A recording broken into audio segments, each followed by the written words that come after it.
মানিকছড়িতে সেনাবাহিনী কর্তৃক এক গ্রাম পুলিশ সহ 2 ব্যক্তিকে শারীরিক নির্যাতনের অভিযোগ। খাগড়াছড়ির মানিকছড়ি উপজেলার জামতলা এলাকায় সেনাবাহিনীর তল্লাশি অভিযানকালে এক গ্রাম পুলিশ সহ 2 ব্যক্তিকে বেদম শারীরিক নির্যাতন করে বলে অভিযোগ পাওয়া গেছে।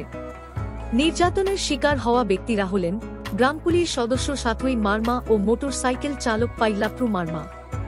স্থানীয়রা জানান, গত 22 এপ্রিল মঙ্গলবার দুপুর 2টা থেকে বিকাল পর্যন্ত মানিকছড়ি সাবজোনের একদল সেনা সদস্য পাহাড়িদের দোকানপাট ও ঘরবাড়িতে তল্লাশি ও নানা জিজ্ঞাসাবাদের নামে জনগণকে হয়রানি করে। সেনাবাহিনীর এমন তল্লাশির কারণে জনমনে আতঙ্ক দেখা দেয়।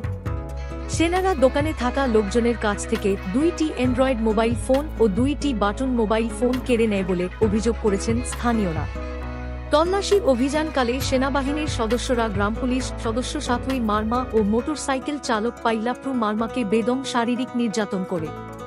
উল্লেখ্য, সম্প্রতি খাগড়াছড়িতে চট্টগ্রাম বিশ্ববিদ্যালয়ের 5 শিক্ষার্থীকে অপহরণের অভিযোগ করে সেনাবাহিনী বিভিন্ন স্থানে অভিযানের নামে ঘরবাড়ি তল্লাশি, ভাঙচুর, লুটপাট সহ জনগণকে নানা হয়রানি করছে বলে অভিযোগ উঠেছে।